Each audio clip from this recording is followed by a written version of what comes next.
बिस्मिल्लाहिर्रहमानिर्रहीम। अस्सलाम वालेकुम। This is Murad Ali Shahid. आजकल तकरीबन तमाम बोर्ड्स के मैट्रिक के पेपर्स स्टार्ट हो चुके हैं, तो मैं चाह रहा था कि कुछ ज़रूरी हदायत बच्चों के गोशगुजार कर दी जाए कि जो पेपर स्टार्ट करने से कब उनके जहन में ये होनी चाहिए। सबसे पहली बात और बहुत ही अहम बात वो ये कि चूँकि आजकल इलेक्ट्रॉनिक दौर है, हर बच्चे के पास इलेक्ट्रॉनिक डिवाइसेस और गैजेट्स हर वक्त होते हैं, स्पेशली मोबाइल जो कि जिसे मैं जामे जम कहता हूँ, जिसके बहुत से फ़वाइद हैं, लेकिन उसका जो सबसे बड़ा नुकसान है वो ये है कि बच्चों को पता ही नहीं चलता कि उसने कितना वक्त ज़ाया कर दिया है। तो सबसे जो पहली बात है जो बहुत ज़रूरी है वो ये है कि बच्चे को अपनी नींद पूरी करनी है।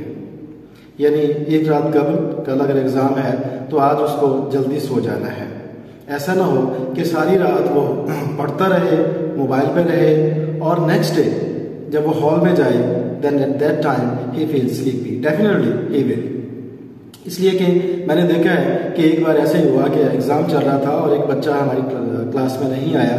उसके घर में फ़ोन किया गया तो पता चला कि रात पढ़ता रहा और सुबह वो सोया हुआ था। तो बड़ी मुश्किल से उसको जब बुलाया और उसके बाद उसने एग्ज़ाम दिया, लेकिन उस तरह से एग्ज़ाम वो नहीं दे पाया जिस तरह से उस बच्चे की तैयारी थी।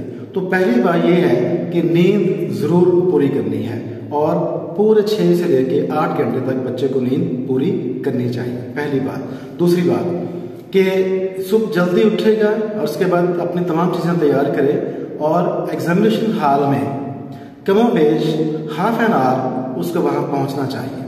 इसलिए कि हाफ एन आवर पहुँचने का फ़ायदा ये होगा कि जो लिस्ट अवेजा की गई हो उसकी रोल नंबर स्लिप्स के बारे में, तो वो उसको पता चल जाएगा कि उसकी स्पेस और उसकी सीट जो है वो किस हॉल में है, किस रूम में है और किस रो में है और कहाँ पे है।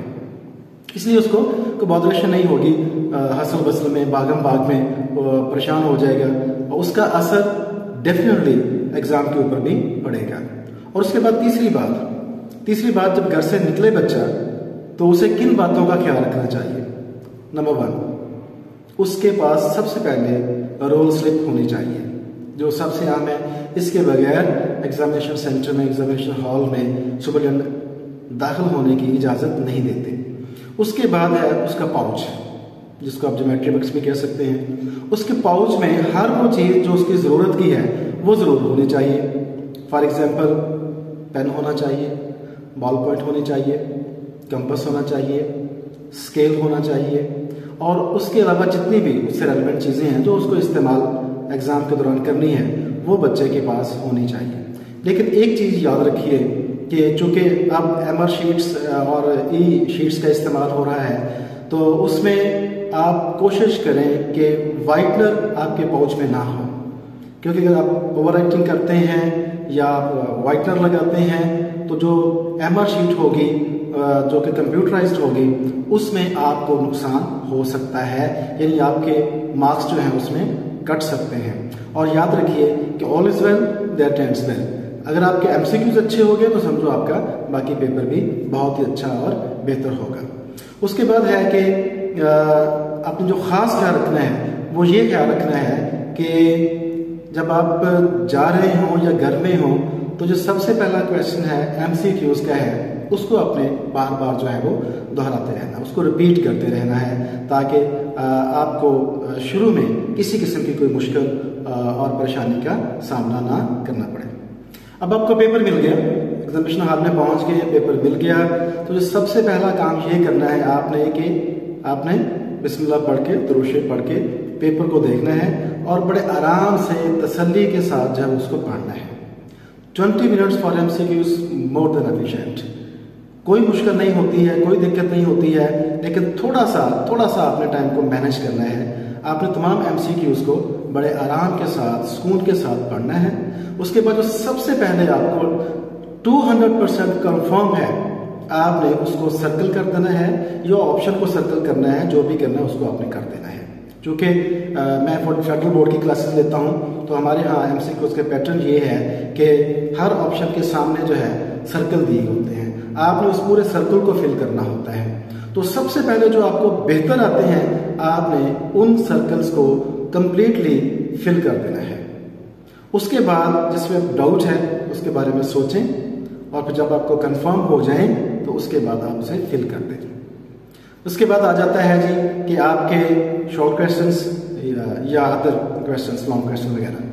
तो उसमें भी आपने ऐसे ही करना है, जो सबसे पहले आपको सबसे अच्छे आते हैं आपने उन्हें अटेम्प्ट करना है, और जो ज़रा कमज़ोर हैं, अच्छे नहीं आते हैं, उसको आपने आखिर पे रखना है।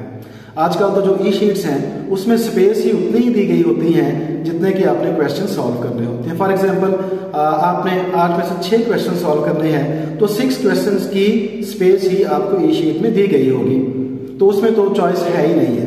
तो आपने सबसे पहले वही करना है जो आपको बेहतरीन आता है, ताकि जितनी आपके पास ई शीट में स्पेस है आप बेहतर तौर पे उसको वही क्वेश्चन लिख सकें जो आपको 100% कंफर्म होता है। इसके बाद जो आपने ख्याल रखना है वो है टाइम का, इसलिए कि ना सिर्फ आप वही कौमें अब जिंदगी में कामयाब तरीन कौमें कहलाती हैं जिन्होंने टाइम मैनेजमेंट के अमल को सीख लिया है। ये एक आज है, नो डाउट।